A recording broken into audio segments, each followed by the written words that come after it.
For 1,000 years, it had stood between worlds, between East and West, between faith and empire, between the ancient and the divine. Constantinople, the city of Constantine, the last light of Rome. Its skyline glimmered with domes and crosses, its harbour alive with the soft lapping of the Bosporus. Hagia Sophia rose at its heart, a temple of stone and light, its golden mosaics whispering prayers of an empire that refused to die. Merchants, monks, and messengers once crossed its marble streets, speaking the tongues of 3 continents. Greek and Latin, Arabic and Persian, all met beneath its walls. For centuries those walls had kept back the darkness. The Arabs had failed. The Bulgars had fallen. Even the Crusaders, who once broke through in betrayal, could not erase its name. But by 1453, the city's glory had faded. Its palaces were cracked, its treasury empty, its empire reduced to the city itself, an island of memory surrounded by a sea of enemies. Yet still, Constantinople gleamed like a jewel. For the Byzantines believed they were not merely defending a city, but the soul of Christendom. Every sunrise over the Golden Horn was a promise that Rome still lived. But far across the plains of Thrace, the drums of destiny were beating. The Ottomans were coming, and the Eternal City was about to face its final dawn. In the marble corridors of the Blachernai Palace, Emperor Constantine V Palaiologos stood before a map marked with fading ink and fading hope. He was the last of his line, the final emperor of the Romans. Behind him stretched 11 centuries of emperors, from Augustus to Justinian, from Basil to Alexios. Before him stood the end. His empire had shrunk to the city's walls, a handful of islands, and the faith of its people. The treasury was empty, the army, scarcely 7,000 men. Yet his voice remained steady. We have been entrusted not with survival, but with honor, he told his council. The emperor moved through the streets often, dressed not in royal finery but in simple armor. The citizens bowed, whispering prayers as he passed. To them he was not just ruler, but symbol, the last guardian of Rome's flame. As word came that the Ottoman Sultan Mehmed II was marching from Edirne with a host beyond counting, Constantine made ready. He summoned Genoese and Venetian captains, hired mercenaries, and rallied monks to the walls. He ordered the gates sealed and the chains drawn across the harbour. At night, he climbed the ramparts and looked across the Bosporus, where the lights of the Ottoman camp flickered like stars. On the horizon, he did not weep, he only whispered, "If this is to be the end, let it be worthy of Rome." From the east came thunder. The Ottoman host moved like a living sea, 100,000 strong, banners fluttering, drums echoing across the fields of Thrace. Janissaries in their tall white caps marched in endless lines. Cavalry thundered across the plains. Cannons rolled forward, dragged by oxen and slaves. At the heart of this storm rode Sultan Mehmed II, barely 21 years old, but already bearing the calm certainty of destiny. To him, Constantinople was more than a conquest. It was prophecy fulfilled. He believed God himself had placed him upon the throne to take the city of the Caesars. As his army encamped before the walls, the Sultan gazed upon the city rising from the mist. "Either I shall take this city," he said, "or this city shall take me." For 6 miles, tents filled the land. The Ottomans built bridges across and rivers, raised wooden towers, dug trenches, and lined up their cannons in ranks. From the sea their fleet closed the Bosporus. 300 ships, their sails black with pitch, their masts bristling like a forest of spears. The defenders watched from the ramparts. A priest whispered, "They are more than the sand upon the shore." Yet Emperor Constantine answered, "Then we shall be the rock that breaks the tide." As night fell, the plains glowed red from countless campfires. The storm had come, and the Queen of Cities braced for judgment. At dawn the air split with thunder, the first cannon roared, and the ground beneath Constantinople shook as though struck by God himself. Stones the size of oxen slammed into the outer wall, sending fountains of dust into the sky. Men fell to their knees, believing the world was ending. The Theodosian walls, which had defied every siege for 1,000 years, now faced a new enemy: gunpowder. Day after day, the cannons fired. Day after day, the defenders rebuilt. The emperor himself led the labor, hauling stones, lifting timber, setting mortar with his own hands. Priests moved along the battlements, blessing each worker. Women carried water, children fetched stones. The city fought not with numbers, but with faith. When night came, the Ottomans advanced with torches, only to be driven back by crossbow, fire and boiling oil. The Greeks fought beside Italians, side by side, under the pale light of burning towers. Yet with each sunrise, another section of the wall lay shattered. From his hilltop command, Mehmed watched through a bronze telescope. His generals urged patience. The cannons would finish what armies could not. But the Sultan's pride burned hotter than the cannon fire. He demanded the city fall before his next birthday, and so the guns roared louder.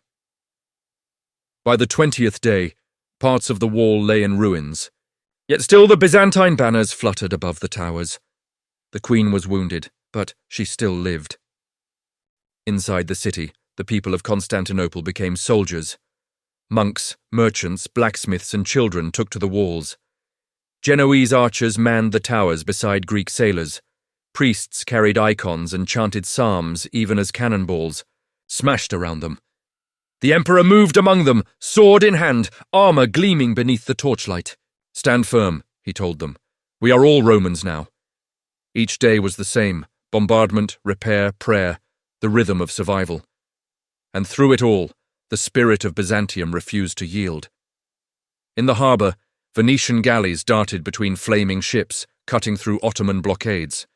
From the churches rose hymns that mingled with the screams of war. One chronicler wrote, "It seemed as though heaven itself fought for us."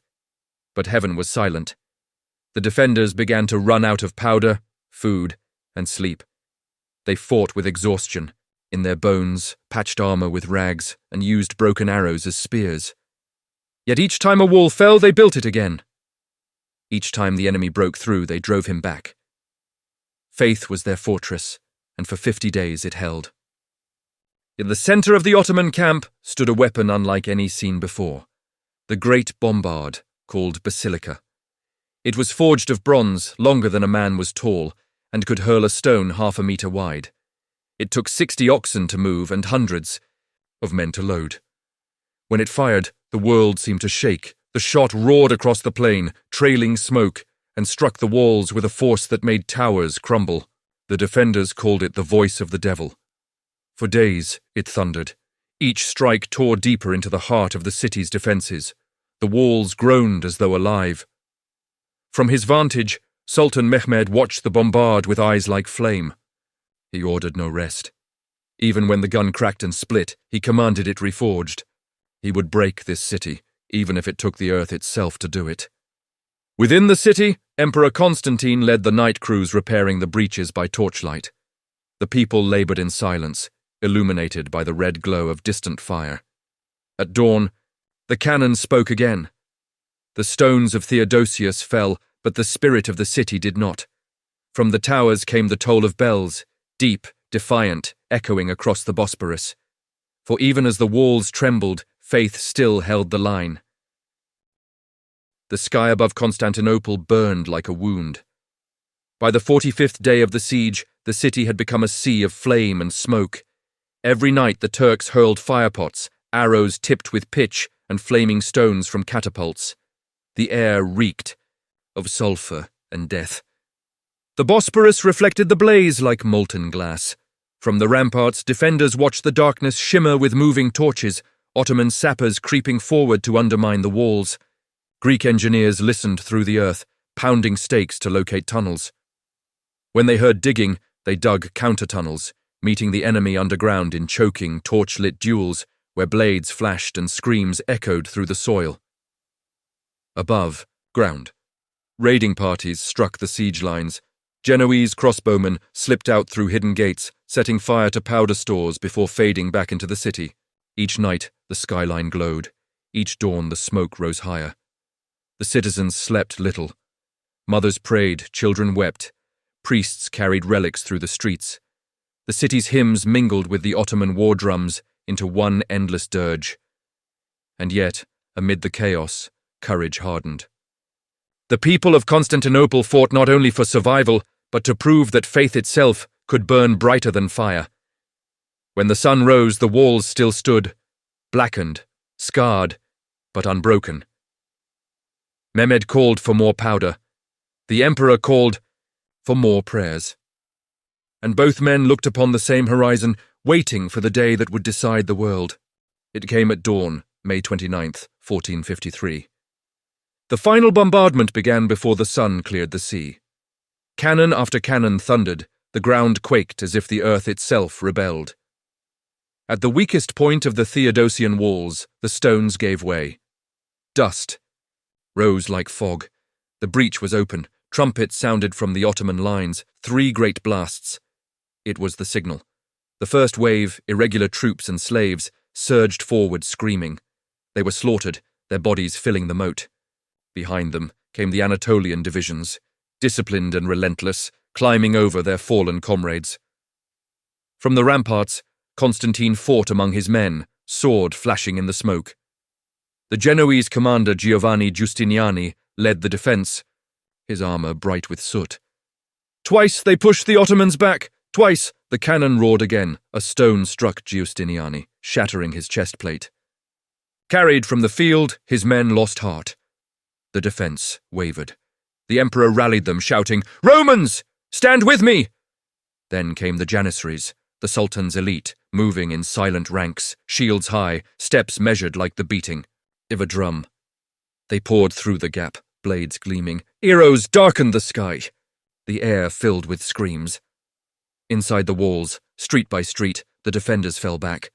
Churches became fortresses, courtyards battlegrounds. Civilians joined the fight, old men with axes, women hurling stones from rooftops. The city that had endured 1,000 years was breaking, one heartbeat at a time. Amid the smoke and ruin rode Constantine V, Palaiologos, the last emperor of Rome. His armor dented, his cloak torn, he moved through the chaos like a man carved from destiny.